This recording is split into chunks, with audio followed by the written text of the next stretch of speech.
in history, like public education history, when we're reading about the bubonic plague and influenza, and they're like, and then the Renaissance, and the artists came out and they made these things out of crazy, out of their pain, but out of these materials that no one had ever used before. And I'm like, holy shit, we're gonna get to do that.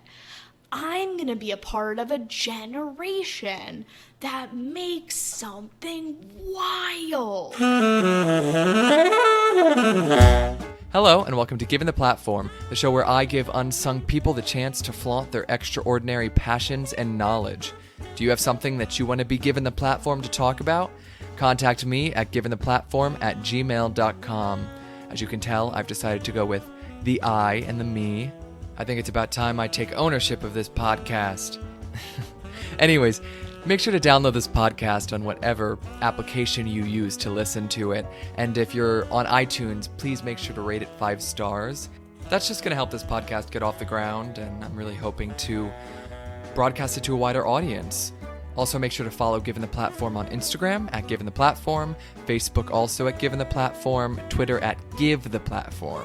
Anyways, today we have on Rachel Ackerman. She is currently working at Seaview Productions in New York City. In this episode, we talk about the future of the theater industry, imposter syndrome, and the works.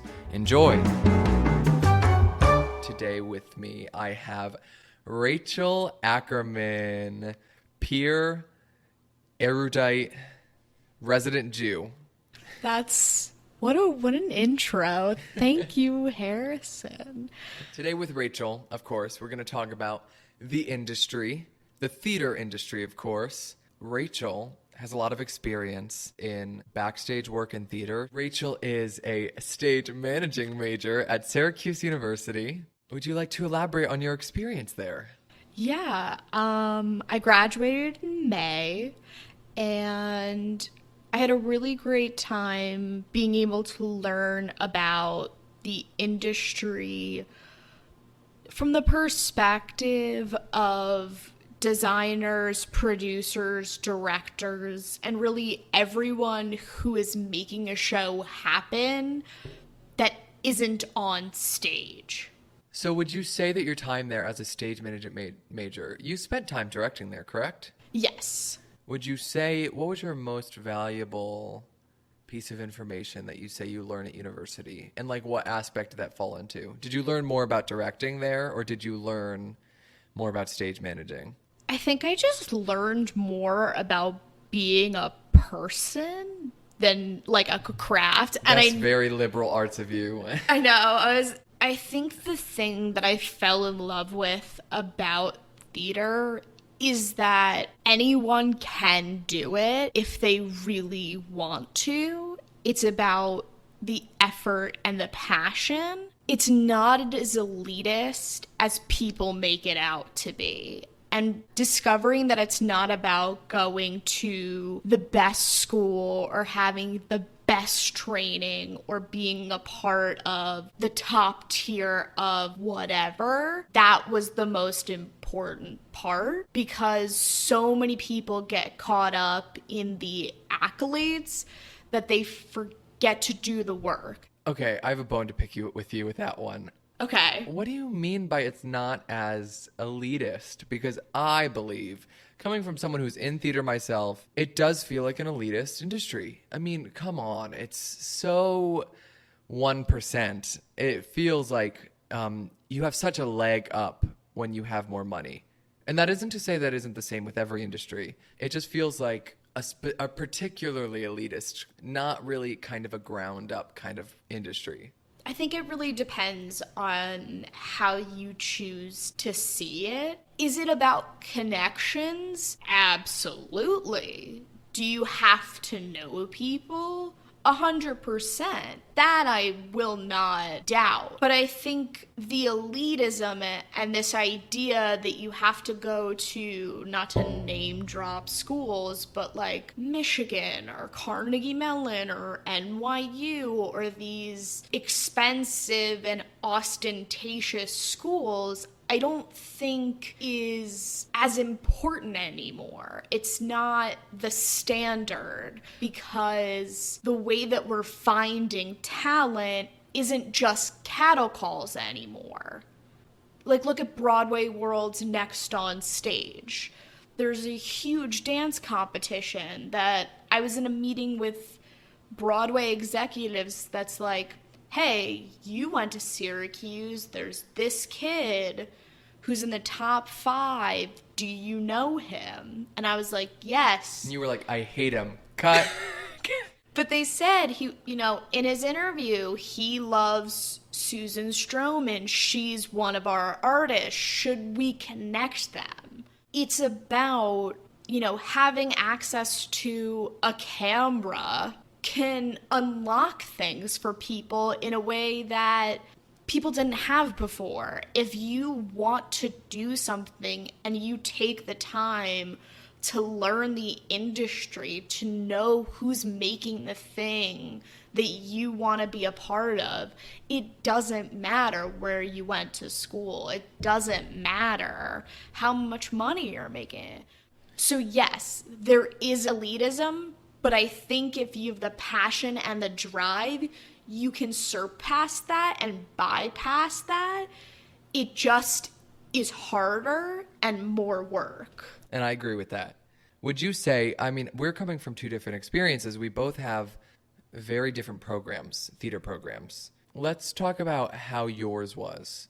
Because I know yours was a lot more new age than ours is. I would not say that mine is new age. I would always just consider the values of yours new age. I think I had very liberal professors, but I wouldn't consider it new age. Yeah, so tell me about that then.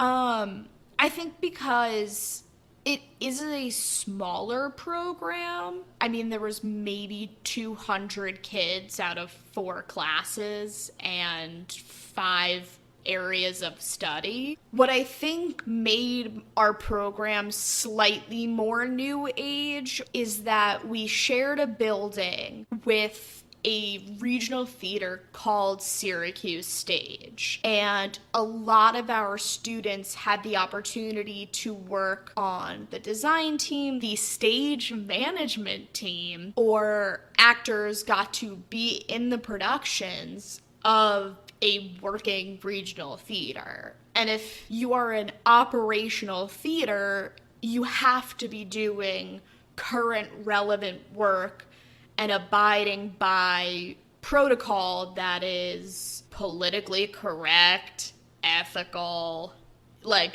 modern. Blasphemy.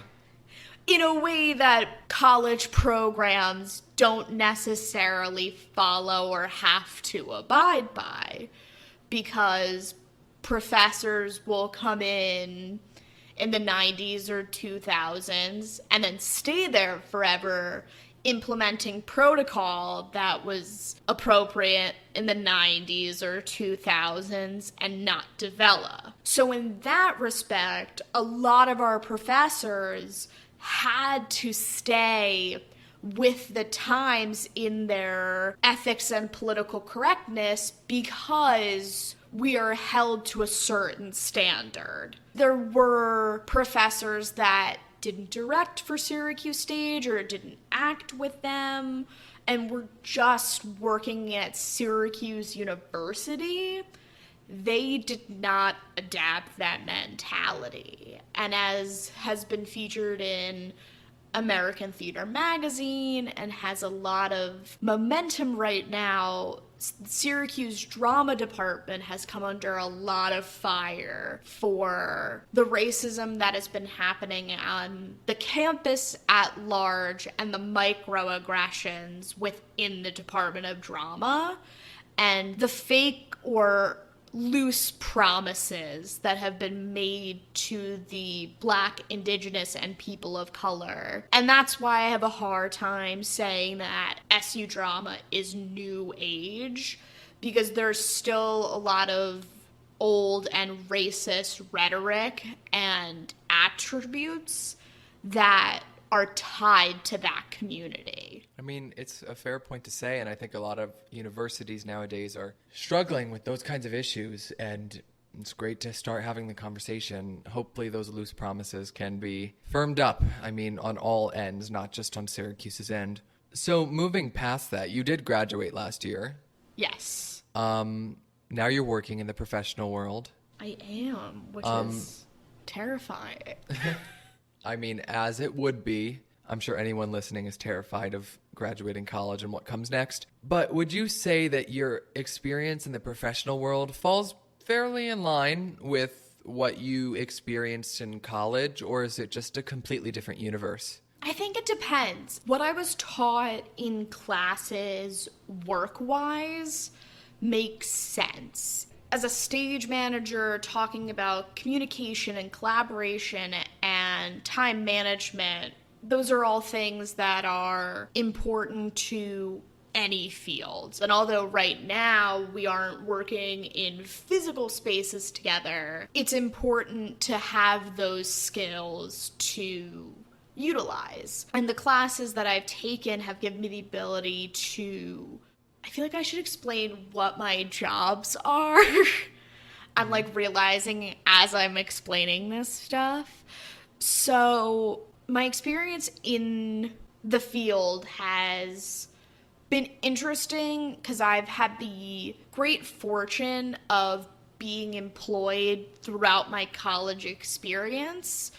So I've worked in company management, I've worked in stage management, I've worked in producing, I've worked in London at their National Theatre in their producing worlds. I've worked in directing a little bit, and right now I'm working at a producing agency in their artistic and logistics departments. So what my university has taught me is how to really understand how to communicate and collaborate with these people and how to look at a project holistically. And so understanding that when I approach each script, it's not going to be the same experience, and that doing a paperwork for an experimental radio play is going to be different than the paperwork that I do for a movie musical, even though the information that I have to put into that paperwork is the same. Which is very telling of not just where you're at in your major, but just, I think, something that we're all dealing with at the moment. I mean, it's such a life issue at the moment. Everything is still happening, especially if you go to school. Hopefully you're still, I know that there are professional actors still booking. We've talked with a few in our program, but this concept that it's the same kind of thing, you got to approach it a different way. With Zoom University and therefore Zoom Performance Productions, it's something that we're all struggling with. So no, for sure. And that's a huge part of it, is having meetings with people via Zoom, knowing that you're in 4 different time zones, and being able to understand how that's going to impact the day's work. It's not necessarily that I enjoy paperwork or that paperwork is my passion. And the logistics of this all, of course, in terms of like the logistics of approaching a project with these different mediums. Yeah, that's not the thing that gets my blood flowing, but what excites me is this idea that we are entering our own renaissance in history, like public education history, when we're reading about the bubonic plague and influenza, and they're like, and then the Renaissance, and the artists came out and they made these things out of their pain, but out of these materials that no one had ever used before. Mm-hmm. And I'm like, holy shit, we're gonna get to do that. I'm gonna be a part of a generation that makes something wild. That's so cool. Because I had a question on here that was like, how do you have the motivation to work over Zoom? It's so hard, especially as a student, to find that motivation. But if you really think about it, like, it's the calm before the storm almost, even though we think we're in the storm, but in a more positive light. We have so much to look forward to and so much reimagining that we're forced to do at the moment. But imagine when we get the leash removed and we can run free, imagine what we're going to be able to accomplish without any COVID holding us down and with the new knowledge we know. And with this new idea of what society can and should be, especially because we're at this melding pot of not only COVID and this medical pandemic, but also the social justice Yes. and the liberation of a community of indigenous, queer, black minorities coming together and being able to release that pain into the world, into a space that can embrace and accept that is such an invigorating thing. And that's what motivates me to sit behind a desk in a cage-like room for 12 hours doing paperwork. I think the most iconic space in the entertainment world was Studio 54. Oh, yes. A club that lasted less than 3 years. It existed for 33 months. That is so... I didn't even know that. Wow. But it's iconic. Its legacy lives on. Yeah, the legacy, of course. But the reason it was built, the reason they could have such an impressive and intense location or excitement is because the city was in decay. The Son of Sam murders were rampant. They never caught the killers. It was the 80s and the AIDS epidemic was running rampant among the city. All of the wealthy white elite were leaving because they were so scared. And so many artists and young queer people were coming to the city with this mentality that was like, if I'm gonna die, I might as well have fun. And they came in hordes to the city the same way they're doing now, and taking up space in Harlem and downtown. And the people who started Club 54 or Studio 54 saw this and capitalized on it. And then it became this place where celebrities and regular people culminated, and it was this special space.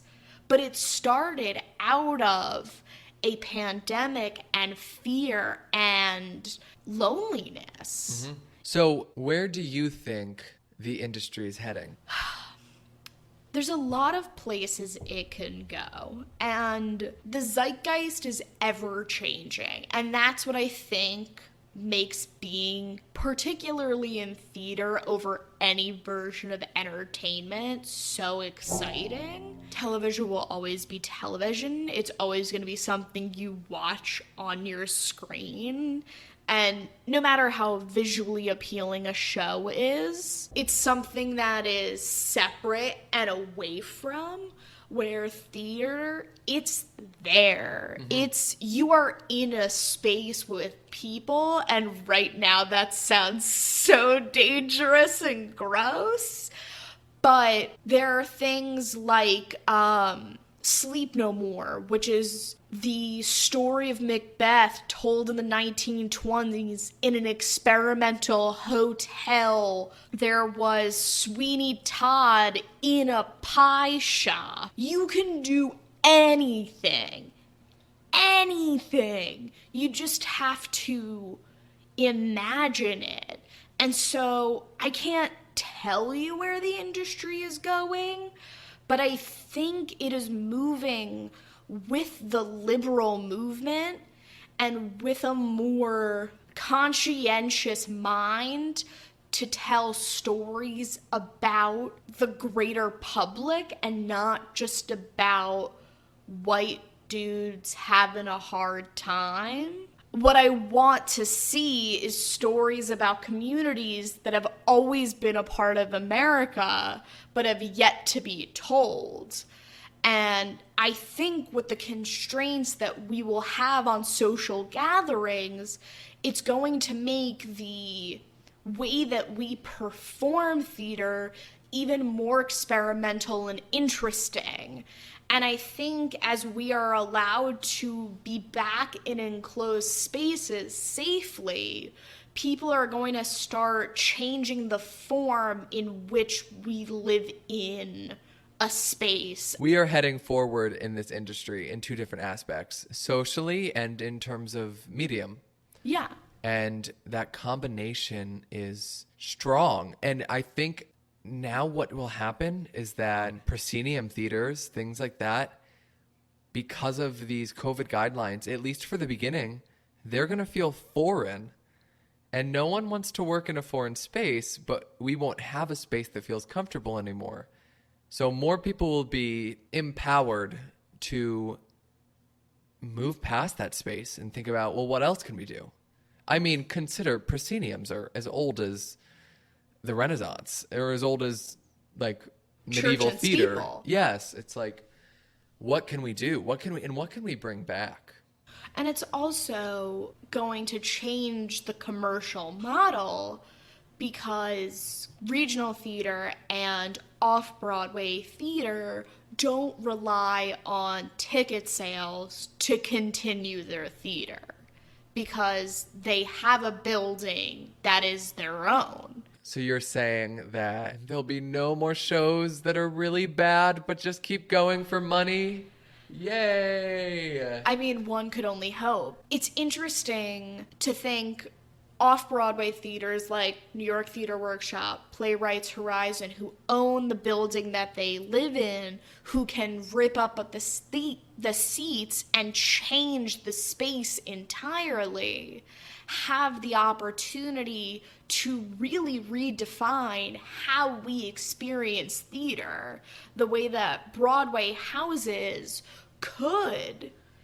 But they need the right show with the right amount of money to do that. I mean, look at what Spider-Man Turn Off the Dark did. It attempted that, but it costed them so much money. It was the biggest flop that we've probably witnessed in our lifetime in Broadway.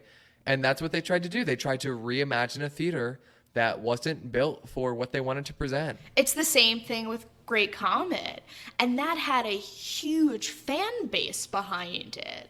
That had our artistic merit the same in a way that Spider-Man didn't, but the money wasn't handled correctly and it flopped. You have these older white men who own Broadway theaters, and the thing that's so interesting to me about Broadway theaters is they're all really owned by the same three people. So once it's dominoes, once one goes under, they all do. And so it's really going to change how all the games get played because producers don't own the theaters, so they're not the ones in trouble. And they are not paying their bills because they have taken out insurance. There is so much backlogging that the men who own Broadway theaters have the potential of going bankrupt. And the producers can break even, giving them the freedom to do whatever they want. Well, I mean, I just am tired of seeing Frozen, and then Beetlejuice, and then Waitress, and then Mean Girls, and I'm like, I could just go on Netflix and see all of those. It's, well, Disney Plus in Frozen's case, but I miss shows like Crybaby and experimental things. Like, I remember hearing about how bad of a flop Crybaby was, and then I never thought it was good because financially it flopped. Then I looked at it and I was like, this is a fantastic show. Like, I miss things that take something we know and turn it on its head. It's so much more rewarding. It might not be as enjoyable in the moment. Financially, it might not be as successful, but when you think about how it fills your soul as an artist, it's so important to have those things to lean on, which I feel like you don't get that anymore on Broadway. On Broadway in general. Oh, I don't like Broadway. Oh, well, that's a controversial opinion. That is a very controversial There's opinion. nothing, okay, there is, I don't want to say there's nothing wrong. It's just I consider Broadway at this point the radio equivalent, like the equivalent of public radio when you like music. Like, no one likes public radio anymore. Any person, at least in my friend group, takes so much value off Spotify, which spits out these smaller artists that you don't know, but their music is so much more meaningful than these top 40 radio hits. And there's an important point to be said about theater, and I must mention this. During COVID, it is not Broadway that is restarting. It is the professional theater companies that lie outside of Broadway that are restarting at the moment and reimagining theater during a pandemic while Broadway stays closed. And people don't recognize that enough when they tell a musical theater major, and this is no offense to anyone who's ever said this to me, because it's still a compliment. But to anyone who says, oh, so you're trying to make it on Broadway whenever you say you're a musical theater major, Broadway is not the end goal. It's so important to recognize that Broadway is it's not the best, it's the most popular. Absolutely. And I'm really excited that now that's kind of been dismantled. People now recognize that Broadway is not the heightened end goal of any actor's dream. It's just there. I disagree with you there. I think Broadway will always have cachet. There is something... Cachet as in... has clout. Yes, no, it will always have clout. But I think people recognize that it's not just Broadway anymore. I think people are starting to warm up to the idea that there is a life behind Broadway, which is exciting. And again, I am somebody whose dream is not to be on Broadway, although I work for a Broadway producing company. It's where the money is. It's what pays my bills. And that's also, I think, a really important conversation. Broadway isn't necessarily high art, it's high commerce. And it's what funds Manhattan as an entity. Mm-hmm. And it brings in tourism on a major scale. And so it's a part of what makes New York, New York. But it doesn't have to be the end-all, be-all with theater. And it's definitely, while I was in school, a really hard pill to swallow, talking to the grandparents or the aunts and uncles at family gatherings that are like, we're gonna see your name on Broadway. And it's like, that is not my goal, but I know you don't care enough to hear the niche world I want to live in. I also think that their intent was not to say that you'll make it to Broadway.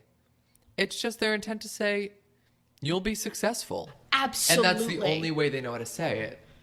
Absolutely. And that's why I never take offense when someone says, you're going to be on Broadway one day, even though I would love to be on Broadway. And I'm sure I will be auditioning for Broadway shows until I can't move my legs anymore. Absolutely. Now, let's move on to another thing I wanted to ask you.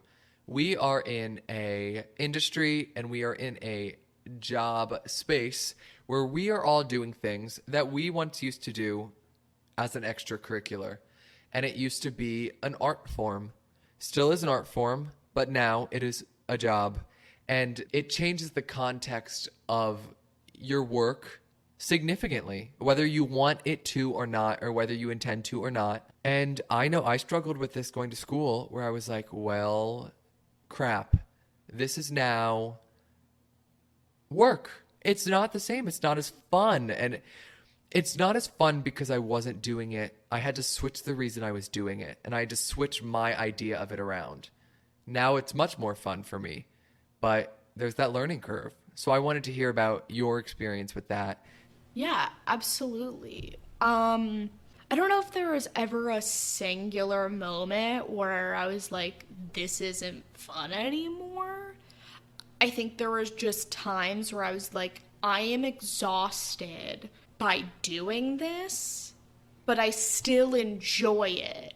It still is the only thing I want to be doing. Now, was this enjoyment like while you were doing it? Because I found that I always enjoyed it in the moment. It was when I stepped away that I was like, oh, I can't do this anymore. That's when you forget about the enjoyment.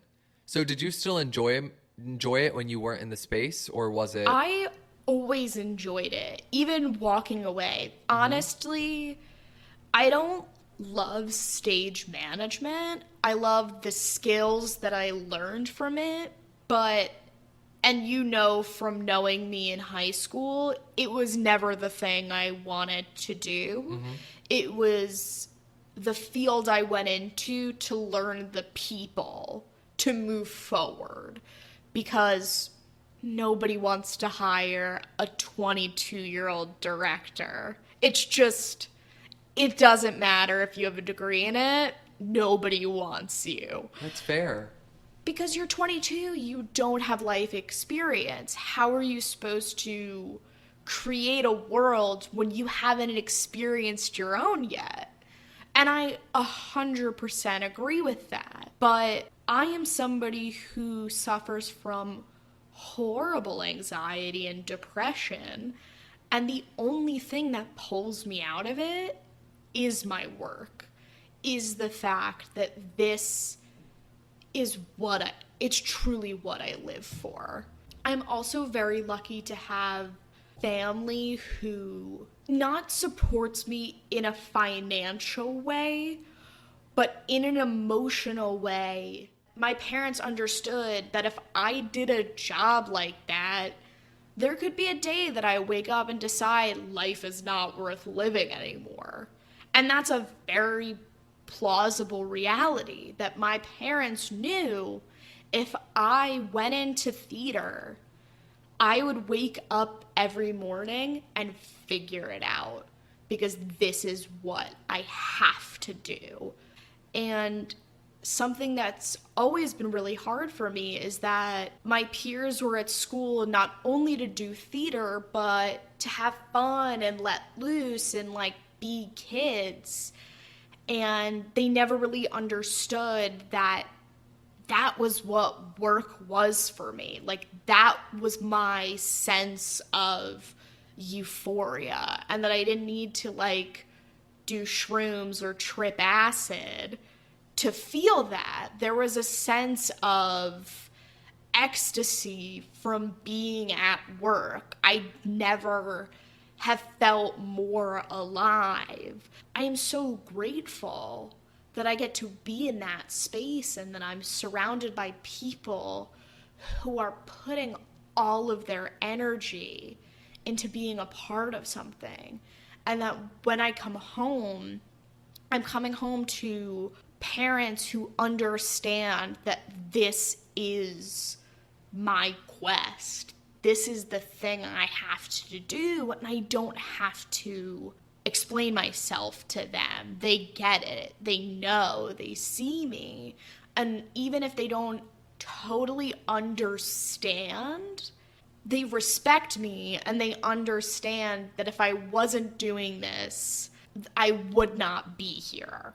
So, kind of on the note of enjoying what you do, I want to talk about something that we both have struggled with, imposter syndrome. Dun, dun, dun, dun. Oh God, it's scary. It's scary. I still struggle with it. There's like so many times where I'm like, I would just be a better actor if I thought I was a good actor, right? Oh, absolutely. And I mean, of course, you can't relate to that from an actor standpoint, but I'm sure it's the same. No, I got into theater programs as an actor, and I couldn't do it because I just didn't believe in myself. I couldn't put myself in that world. I was like, I know I will never, no matter how much therapy I go to, I don't have the confidence to do this. Mm-hmm. Like, it doesn't matter, but I know I have to be in this world. And imposter syndrome is hard in any field. Like, it's hard to feel like you don't belong somewhere.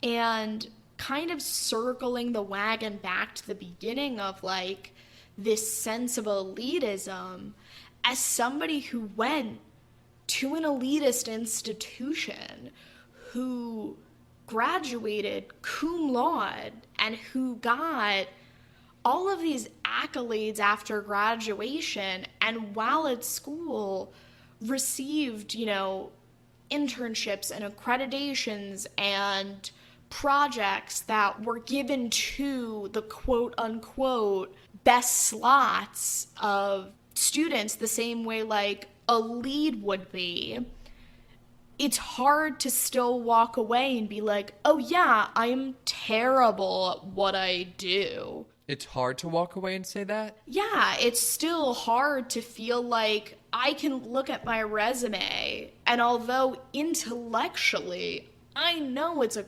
glowing resume, I hate it. Glowing person, baby. But like, I look at it and I'm like, oh, this is terrible. I'm never going to be employed. As I sit here, employed. Yes. Like, it's just this constant thought process of fear, and it's just heightened by our industry, because our industry, unfortunately, is built on the back of competition, which is something that I don't fully understand, because we laud ourselves as this community of collaborators and artists, and we are an open-minded space that's constantly, quote unquote safe spaces, and we're LGBT positive, and we are so open. And yet, the first thing people make fun of it is that theater bitch with her Laducas, who's like, oh, you're flat? Oh, were you at that other audition? Did you put on weight since then? That's like, on the outside, we're this very community-based group, but on the inside, we are so callous and so demonstrative. And it only feeds that idea that, like, none of us really belong here. Now, let me say something. I have not only experienced very strong imposter syndrome recently, but I have also been working with, I've been reading, of the quarantine reading I've been doing, a lot of it's self-help. Like, we had to do a project for our acting class, which was kind of like this, do you know Khalil Gibran's The Prophet? Mm-hmm. Wonderful. We did Khalil Gibran's The Prophet, and we all had to pick a chapter. Do you know them that well? I don't know them that well. I did laws, which is funny because I thought it was going to be about laws. It wasn't. It was really about judgment, but it was just called laws, which I found interesting because it was one of the only chapters that didn't have to do directly with what it was titled. And this whole concept is that it was in regards to laws that people were making, but it really diatribed right away. It channeled right away into you impose limits on other people based on what you think of yourself and based on what you limit yourself to be. I remember one of the lines in it is, "What about the cripple who hates dancers?" And like things like that. And we often find that with this industry, when someone tells you to just not care about what other people think, that sounds impossible. And I truly believe it is impossible if you think about it that way. What has helped me so much in my view of myself and with my view of others is, how is my judgment on someone else a reflection of what I feel about me? And that has helped me mounds in my opinion of myself as a person. Because once you realize the subconscious ways that you think you're lesser than, it just opens up your mind to be like, that makes no sense. For example, I remember showing up first week to our dance class. Dance classes in our school go by a 4-level system, and a lot of times levels are split up into low and high. I showed up to a tap class, which is split up by low and high. I was in 4 high, and there are freshmen in this class, because it's not truly policed who shows up in the end. If you're a musical theater major, you can really go wherever you want if you slide past the right people, and or if they let you. And I remember saying, why the heck are these freshmen in the highest level of tap? How are they going to learn? How are they going to do this? My points might have been valid. It was all from the root of that I was told I couldn't be in 4 high when I was a freshman. That was the root of it all. So I imposed what I held myself to onto someone else, and it made me more miserable to complain about them. But as soon as I realized that, and this was all happening while I was picking up this chapter, and while I did that to myself, I was like, whoa, that was all just because I couldn't. And as soon as I realized that, I had no qualms about them being in that class. It truly just released from my mind. I stopped caring. So I think it's important with the imposter syndrome and thinking you're not good enough. Because with imposter syndrome comes judgment, and you're right to say that the theater industry is very judgmental. Don't worry about other people judging you. Worry about how you judge other people. Because that's not what other people judging you doesn't really bother you once you learn to stop putting judgment on others. As soon as I realized that, now whenever someone judges me or ever feel the judgment of someone on me, or I'm like paranoid and I think someone's judging me, all I have to do is do the same thing to them. Well, what do they think about themselves that they're judging me like that? And coming from it from a personal standpoint of how I do it first and then looking at how others judge me in return, it comes a lot easier than just from face value. Oh, don't care about what other people think. Think first about, well, why are you thinking that? And then it has helped me so much. And I mean, you judge yourself with such odd criteria. Maybe not even hard criteria, just bizarre criteria. And it makes no sense. And when you see others do it, you're like, that's ridiculous. But when it's internal, it's really hard to avoid. Truly, imposter syndrome is an unsolvable question. Yeah, and it's just such a weird puzzle of psyche melded with career choice. It's human nature to feel like you don't belong somewhere. It's human nature to feel like your puzzle piece doesn't fit. Because what does that do? It propels you forward. Yeah. It's the chip on your shoulder that creates that forward motion.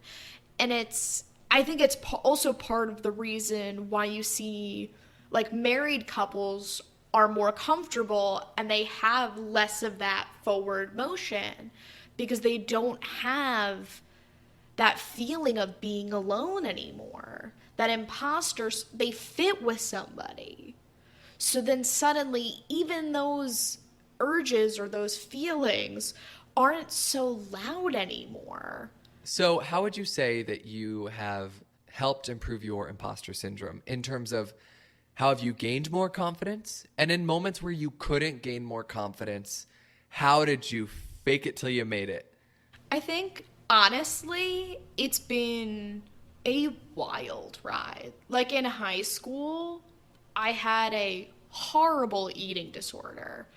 And it gave me this sense of control that I really needed because I felt like, due to my imposter syndrome, my life was out of control because I didn't own my own worth.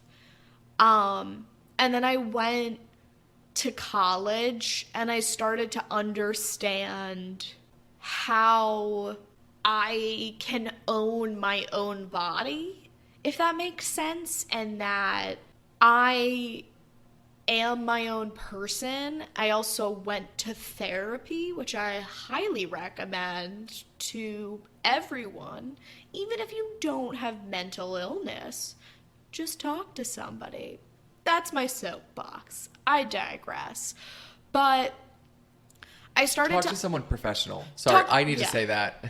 I was like, don't just rant to your friends. I've tried that. It's really toxic. No. Oh my God. No. I'm saying talk to a therapist. Mm-hmm. I am not saying rant to your friends. I'm saying see a professional. Thank you for clarifying. That's very important. I just saw myself in that sentence, and I was like, I must interrupt. No, absolutely. Thank you.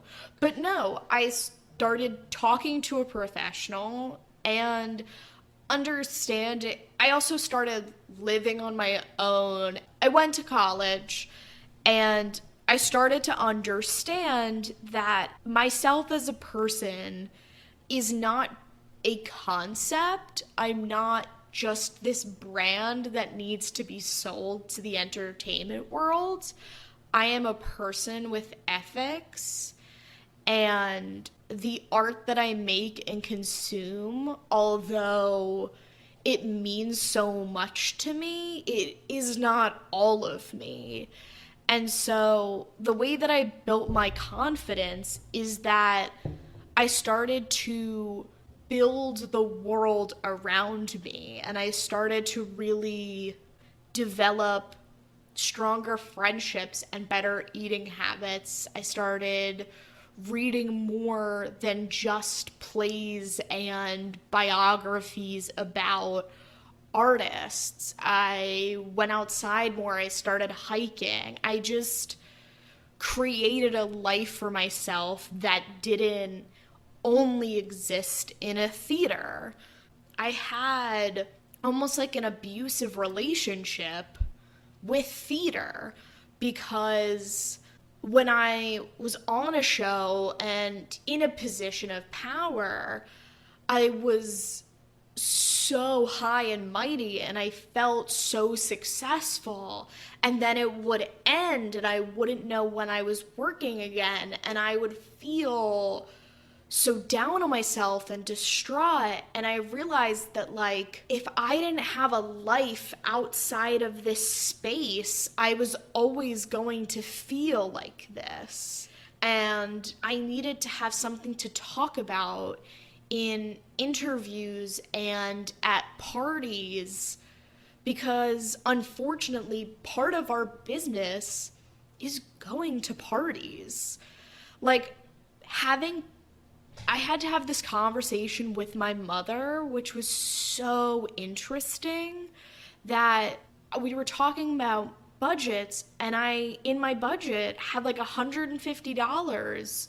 I mean, this was before COVID, of money to go out so that I could get drinks with important people or get coffees or whatever, so that when Susan Stroman or Rachel Chavkin or Jeremy O'Harris or these like icons in the industry are going somewhere and say, "Kid, are you coming?"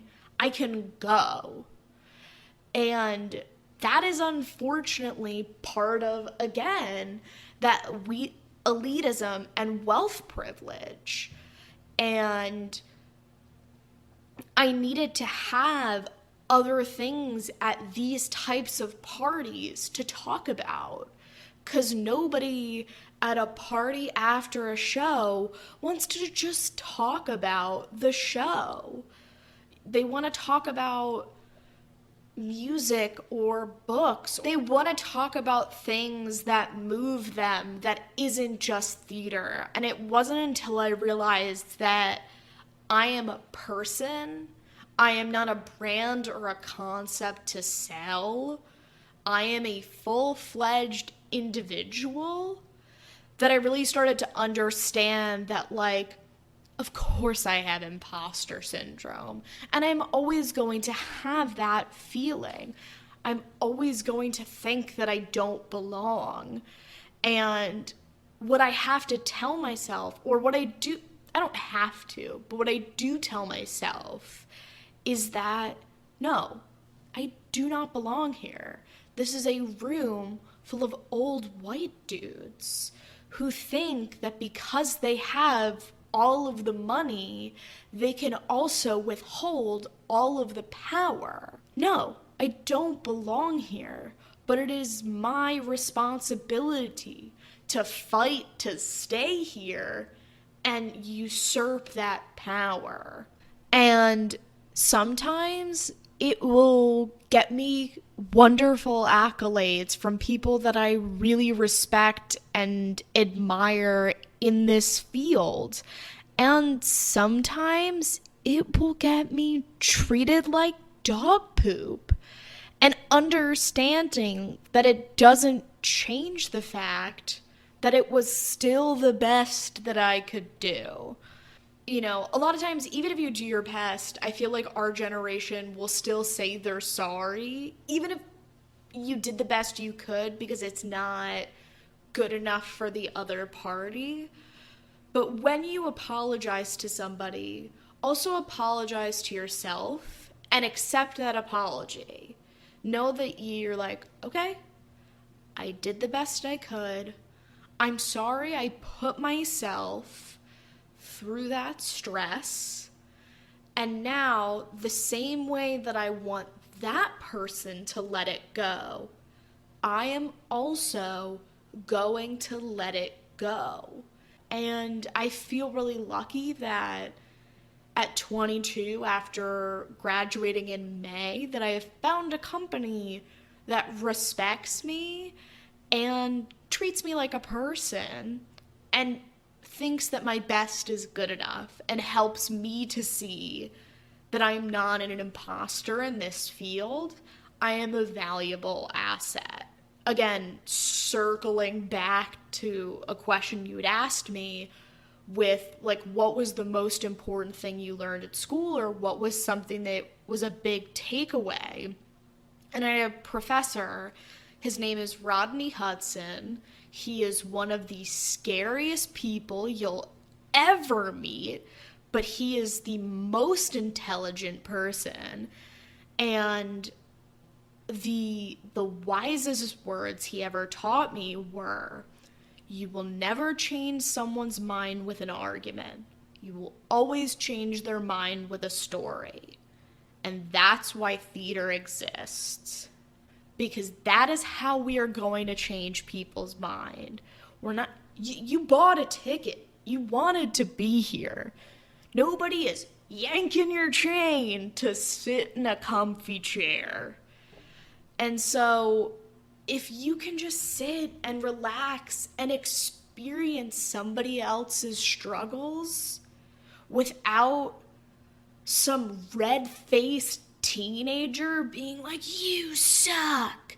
If you support XYZ person, we can't associate. It's not that. That's not what art is.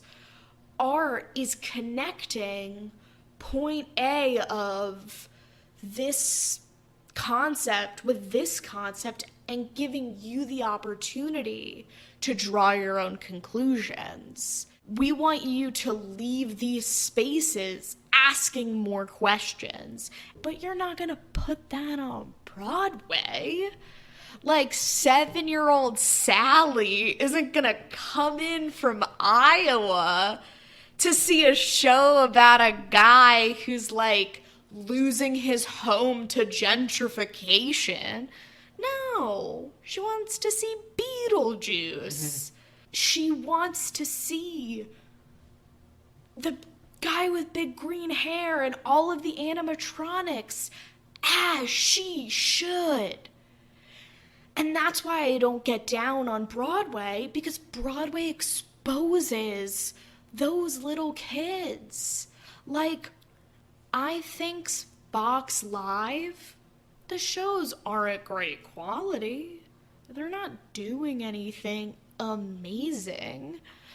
But the little gay kid in Kansas who's living with parents that hate gay kids, who gets to see a homosexual man on television sing and dance, that is moving. That gives you hope. And that's why I think all theater is important. So, at the end of the podcast, I always ask one final question, which is, if you were in my shoes, you were interviewing yourself, what would you ask yourself that I haven't? And then go ahead and answer that. I think the question I would ask is, like, what is your biggest pet peeve in this world? And so my biggest pet peeve is when people join this field to, like, get famous and not because they're passionate about the art form. Theater is the poor man's craft. It is made by poor people for the wealthy. Like, it is not a get-rich-quick scheme. And so when people are like, I'm here to be a star, I'm like, girl, what are you doing? I think it's part of it is because of the undying passion I have for this, and the fact that I am willing to risk everything to advance the art form.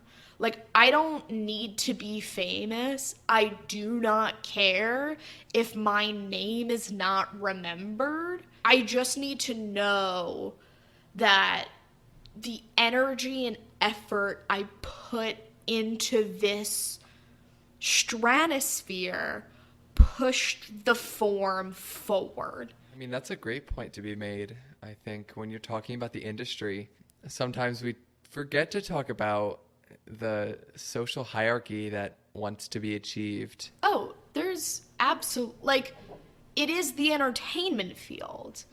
People want to be stars on their own Netflix show, or they want to be a brand like Ryan Murphy and have their own aesthetic. Or have a podcast. Or have a podcast, or have a YouTube show.